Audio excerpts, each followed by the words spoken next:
بسم الله الحمد لله والصلاة والسلام على رسول الله.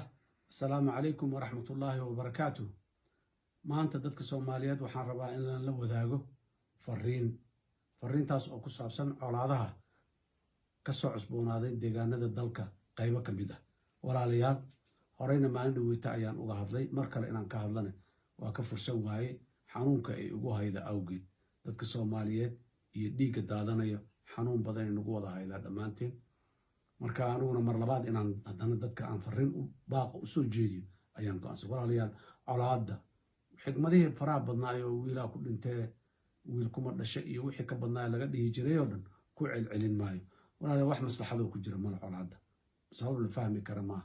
duruufo gaar ah dalkan ku sugan yahay, cadawaana haysto aan noo kala turaynin, cudura hadda yimiday oo kusoo darsoomay, ayadoo intaasoo kale dhan jirta haddana in la isdilo, la isbarakaciyo, tuulooyin la gubo, ceela la dumiyo, meyd la gubo, xumaan laga shaqeeyo.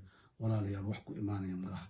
cudurada jira iyo dhibaatada jirta alla caabud iyo alla kacabsi iyo ducaysi iyo quraan akhris ay nooga baahan yihiin. dhiig inaan daadina noogama baahno. hala joojiyo xabadda dhiigga daadanaya, hala joojiyo.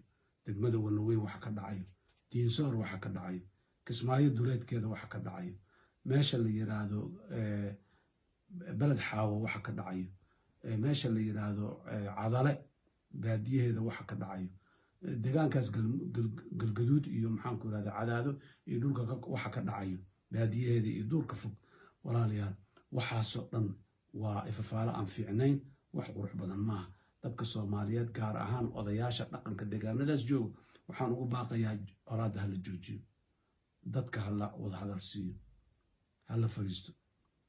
waxaan kaloo ugu baaqayaa mas-uuliyiinta deegaanadaas Jubbaland, Koonfur Galbeed, Hirshabeelle, Galmudug, waxaan leeyahay mas-uuliyadda idinka saaran. ilaahay hortiisana waa laidinkula xisaabtamayaa. ilaahay hortiisa waa laidinkula xisaabtamayaa. dhiigga dadka aad mas-uulka ka tihiin ka daadanayo oo kuwa dulmiga wadaa ay daadinayaan, hala joojiyo colaadda, ha u istaageeno, ha joojiyaan maamulada. waxaan rabaa inaan usoo noqdo marka dowladda federaalka dhammaan hoggaankeeda iyo qaybaheeda kala duwan oo dhan waxaan leeyahay walaalayaal, adinkana sidoo kale ilaahay hortiisa waa laidinkula xisaabtamayaa. u istaaga, joojiya colaadda qaaraad adiku abuurteenaa jira, ka bilaaba kuwa idinku aad abuurteen horta joojiya. dowladdu ayadoo cadow dalku haysto, wadooyinka la mari karin, inay ciidamo dayaarada inta ku daabusho ay meel fog geyso, dhul aan dhib ka jirin ay geyso, ayadu ay dhibka qayb ka noqoto, sax ma ahan.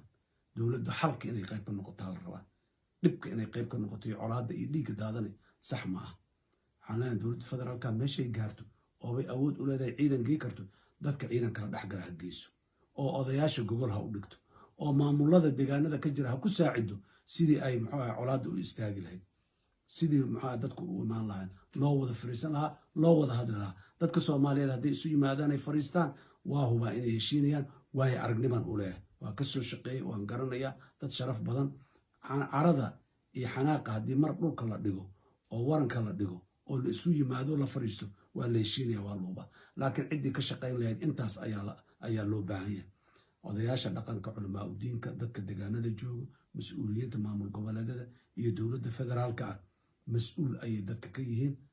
hala joojiyo colaadda, dhiigga hala joojiyo. wax kasta si kastoo lagu joogin karo, xoog iyo xeeladba ha lagu joojiyo. dowladda federaalka inay ciidamo u dirtay deegaanka Walaweyn iyo Warmaxan ayaa la ii sheegay, waa wax fiican waaye, waa soo dhaweynaynaa. laakiin ha badiso. kuwa ayadoo ay dirtayna meelaha ay u dirtay oo weli kabiloyurarka lagu yahayna ha ka soo celiso. meelaha colaadaha kaloo dadku dhexdooda ay dirireen ay ka jiraanna ha u dirto ciidamada, ha geyso si ay u kala dhex galaan oo fursad loo siiyo odayaashu inay nabadda ka taliyaan. aad iyo aad aa u mahadsantihiin. khayr iyo guul baan rajaynaynaa. ilaahay ha naga badbaadiyo caabuqa corona ee maanta socda. ilaahayna nabad ha noogu naadiyo deegaanadeenna oo dhan haddii alla yidhaah. asalaamu calaykum waraxmatullaahi